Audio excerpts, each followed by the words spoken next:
Ernst Werner von Siemens introduced the electromote, the world's first trolleybus, in 1882 in Berlin. It operated on a 540-metre route using a small 8-wheeled contact car on overhead lines, establishing a foundation for electric road transport. In 1911, two British cities, Leeds and Bradford, introduced the trolleybus to their streets. Leeds lost faith in the trolleybuses, abandoning them for the motorbus in 1928. However, Bradford, with its many hills surrounding their city, found the electric motor more suitable for their topography than the internal combustion engine, and as a result remained faithful to the trolleybus until 1972. Bradford City Councillor Stanley King, who had been elected in 1970 on a campaign to retain trolleybuses as being more environmentally friendly to the city's polluted streets, continued to promote the trolleybus into the 1970s. He was Bradford's spokesman for Metro for 2 decades, rising to chairman of the West Yorkshire Passenger Transport Authority. During Stanley's time at the PTA, it proposed the Electrobus trolleybus project, with Stage 1 due for completion in 1986. It failed to secure government funding. Following the refusal by the government to fund a tram scheme for Leeds, in May 2011, Leeds City Council approved a bid to go to the Department for Transport with their new generation trolleybus scheme. It could generate around 4,000 jobs in Leeds and the wider city region, as well as around 1,000 jobs during construction. Stanley King, as a member of the Transport Committee, said, "I hope the new Leeds scheme happens. The system would be a catalyst for the rest of the country and show everybody how easy it would be to run." The council expected a favourable government decision. They were disappointed. Councillor Richard Lewis, portfolio holder for Transport and Planning, said, "We always felt deeply frustrated by this. It was always having to go down to London with the begging bowl. There were endless meetings with ministers saying, 'I don't like this' or 'I don't like that.' Arguably, the biggest transport issue during that period was the continuing will they, won't they saga over the proposed 170 million trolleybus public transport scheme, which was eventually scrapped in 2016.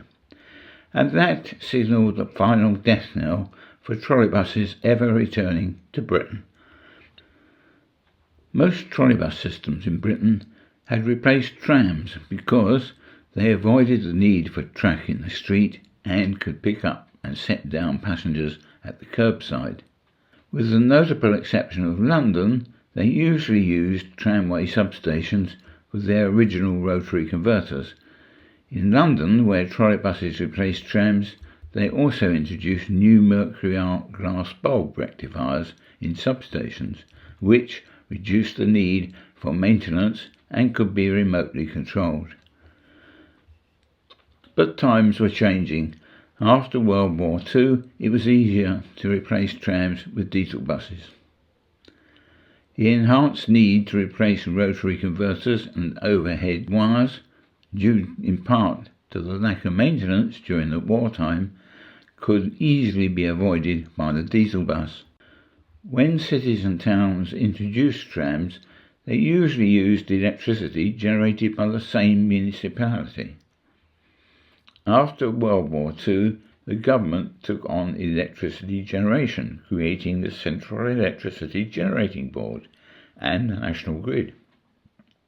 As electricity became an external supply, which appeared in the council's books, the true costs became apparent to councillors.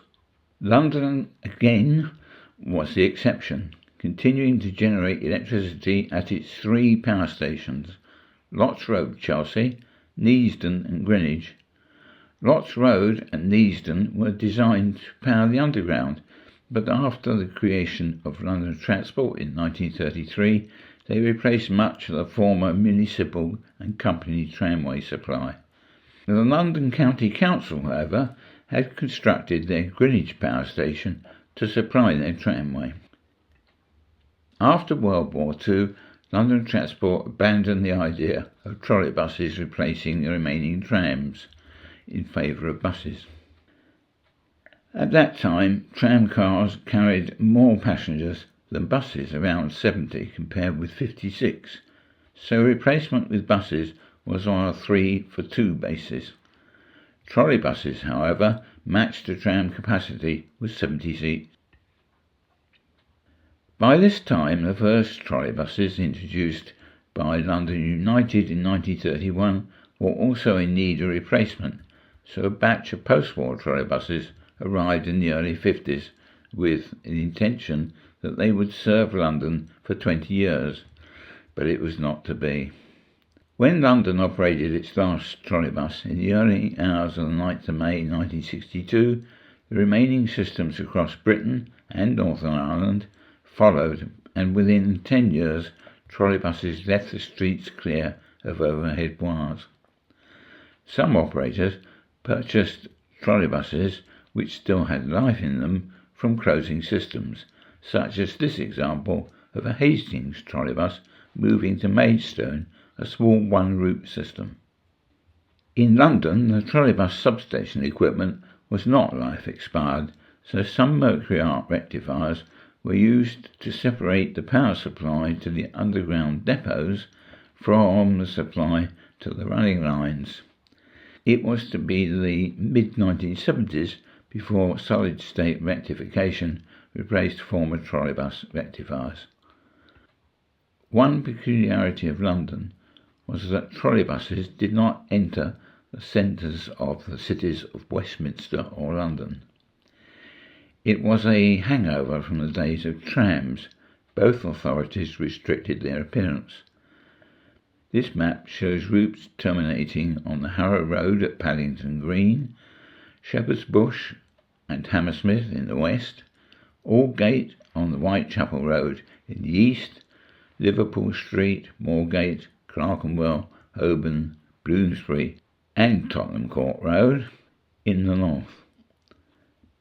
Around the time London Transport was considering the future fate of their 1800 trolleybuses, at that time the world's largest trolleybus system, the city of Vancouver introduced their first trolleybuses as part of their rail-to-rubber conversion program.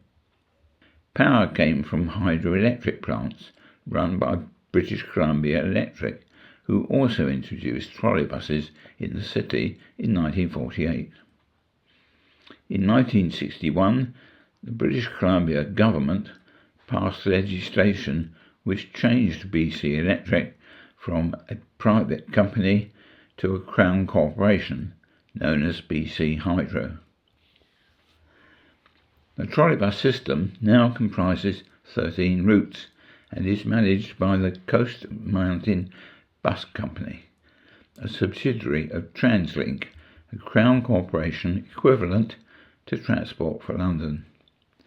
It uses a fleet of 262 trolleybuses, of which 74 are articulated. The first generation were CCF Brill vehicles, followed in the 70s and 80s by Flyer vehicles. Currently, there are 249 new Flyer trolleybuses dating from 2005 to 2009 in service. Due to enter service next year are 107 Solaris trolleybuses equipped with batteries that can charge en route and will allow a 20-kilometre operation off-wire. Vancouver has an option for up to 500 Solaris Trolino vehicles. This is the Polish manufacturer's first order for North America. The future in Vancouver for trolleybuses is clearly bright.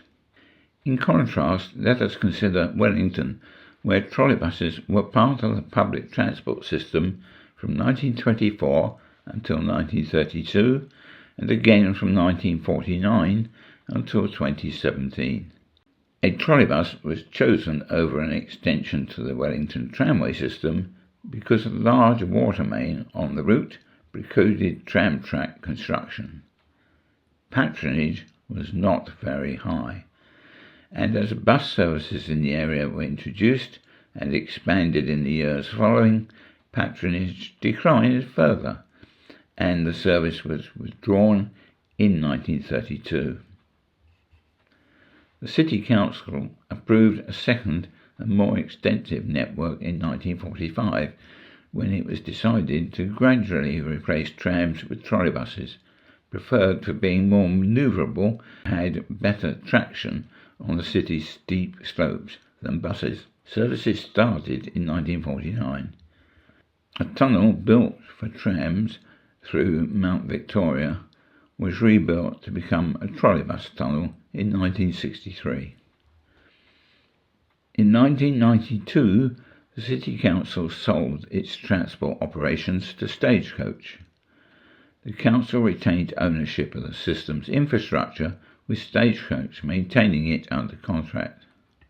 In 2005, the trolleybus network was included in the sale of Stagecoach's New Zealand operations to Infratil. The network was threatened with closure over the years, mainly on the grounds of cost. In 2014, the Greater Wellington Regional Council recommended the closure of the entire system. Public consultations on the proposal were followed by a final decision to close the entire system by 2017. The published reasons included cost of infrastructure maintenance and upgrading, inflexibility of a wire-links network, plus slower speeds and less reliability than diesel buses. I don't think the claim that trolleybuses were slower and less reliable than diesel buses actually held water. The closure was questioned after the results of the 2017 New Zealand general election. An 11th hour bid to save Wellington's trolleybuses was set to come down to the wire, with the Greens and New Zealand First, being two of New Zealand's three government partners, having previously stated they wanted to save the trolleybuses. Some Greater Wellington regional councillors felt emboldened to make the bid to at least hold off on their decommissioning. However, New Labour Transport Minister Phil Twyford stated that the government would not step in to save the network. Twyford claimed that the cost of paying off the demolition contractors would be far too high. That came under heavy criticism from Wellington's residents and council members in support of trolleybuses. But 4 days later, on the 31st of October 2017, the system closed. The first post-war trolleybuses were Crossley Empires, with bodies built by the City Council themselves. To these were added BUT trolleybuses delivered between 1952 and 1964, with chassis built at the Scammell Works in Watford and fitted with a variety of local bodies. Between 1981 and 1986, 88 Volvos replaced the earlier types, with bodies built locally. Between 2003 and 2009, 60 locally built design line trolleybuses replaced the Volvos. None of these vehicles were to see their life run to the full term, although in 2016 there was a proposal to repower all the trolleybuses with Wright-speed gas turbine hybrid power plants. But it came to nothing. In Europe, most systems use single-deck trolleybuses, some articulated, some with trailers. In Thun, Switzerland, a postal sorting trailer was added on one route. Almost every system uses trolleybus retrievers like these in Arnhem. I have put together a video of trolleybuses in Britain, Germany and Canada.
seen on the first day of Hastings trolleybuses is number 3.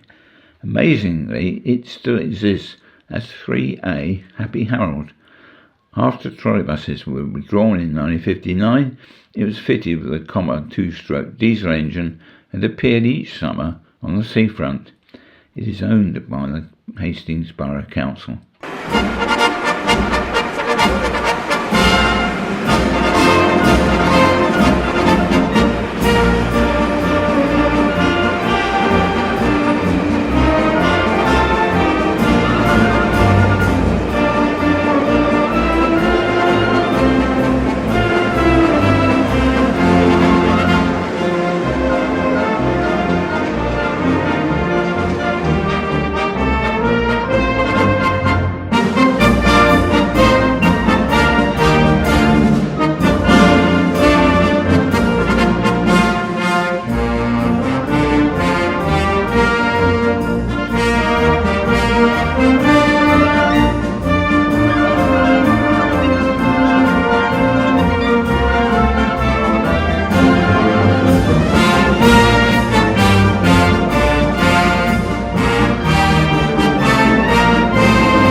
Slow Radio comes now from Vancouver, sent to us by Barry Coward, who's been riding a trolleybus.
I'm sorry to interrupt her, but Barry tells us that the last trolleybus in the UK ran in Bradford on the 26th of March 1972, so you have to go abroad to experience this sound.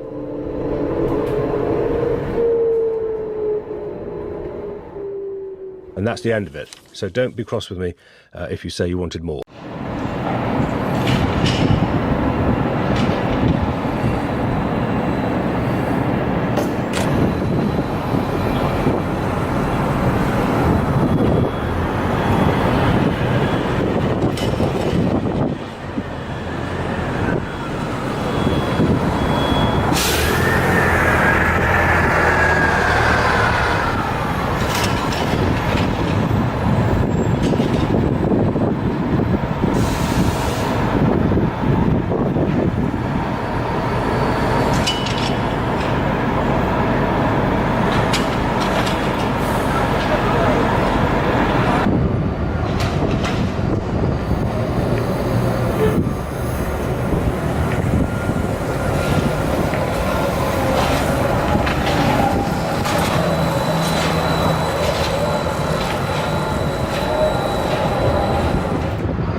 But I'm good here if you are. Can you come to the front? I can do that. Okay. Just saves me a while. I just can't see the back. Great. There you go.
We're going to have a shufti at trolleybuses in Sandtoft, a trolleybus museum. Libby, morning to you. Can you confirm that? I can. It is certainly a trolleybus museum, and according to the website, the world's biggest collection of trolleybuses is here at Sandtoft in North Lincolnshire. Oh, well, passed me by completely. And I like a trolleybus. Oh, I do you think know, they were there's some beautiful fantastic. ones here. I think they were fantastic. Paint a few pictures. Give us a few colours. Well, to give you an idea of how big the collection is, I'm stood in a shed with 61 trolleybuses in it, and I'm told that this is one of several sheds. Varying sort of degrees of restoration. There's a lovely one with a kind of blue and yellow livery on it. One that says Crossland Hill via Thornton Lane, by the look of it, which is red and white, and the lovely maroon and cream livery that you quite often see at classic shows as well.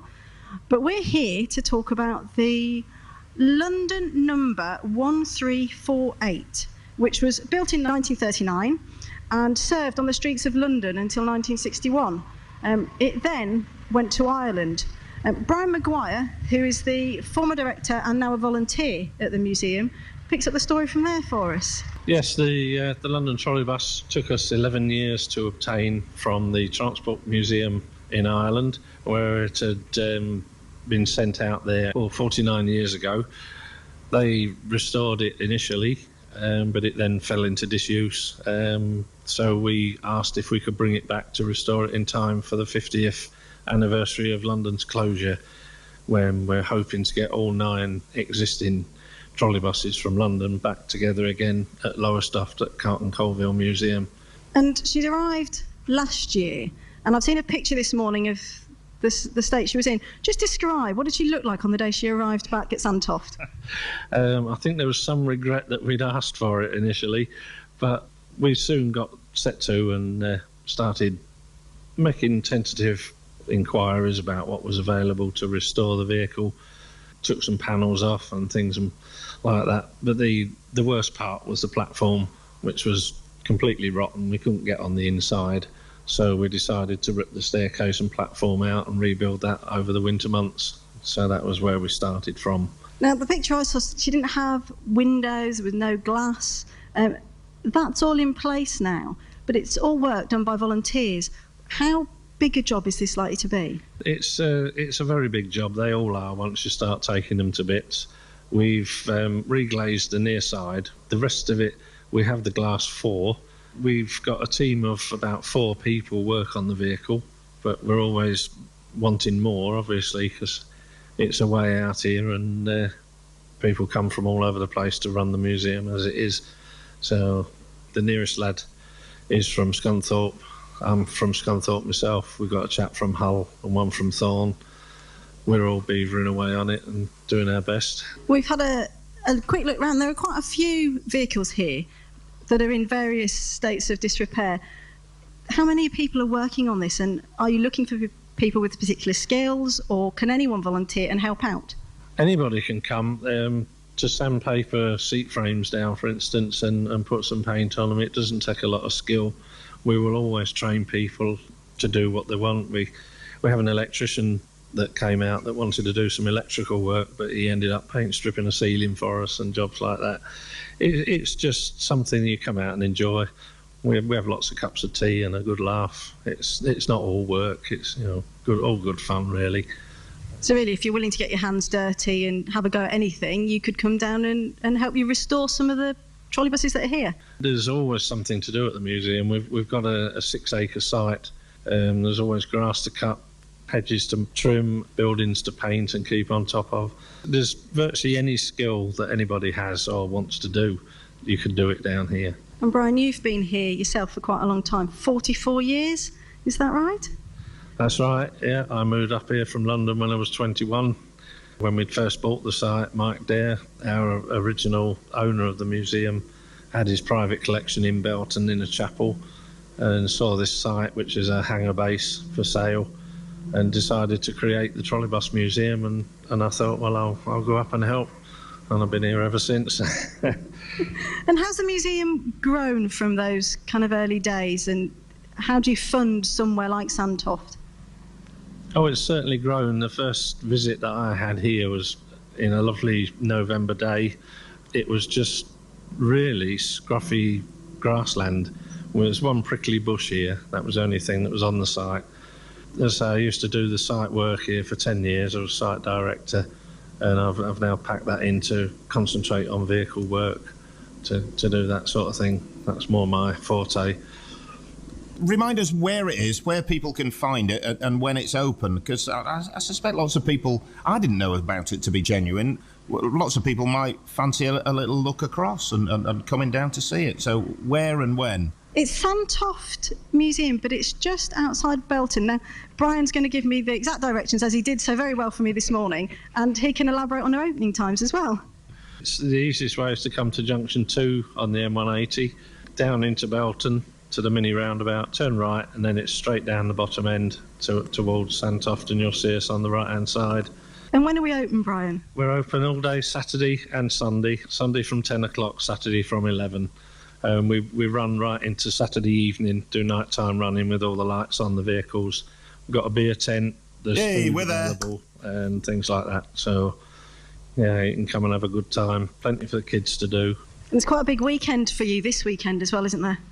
It is. It was actually born of an idea of mine in 1971. All the local people wondered why we were buying all these old buses and putting them in this field. So I created an open day, and it was named after the gold arming gathering down south. We called ours the Sandtoft Gathering, and it's grown from then. I think we made about £112 profit in 1971, so we're looking to make a little bit more than that this year, so keep us going. So if you do fancy having a look at the Sandtoft Trolleybus Museum, this weekend's probably quite a good weekend to come and do that. And there's a beer tent. Yes, there is. Buses and beards.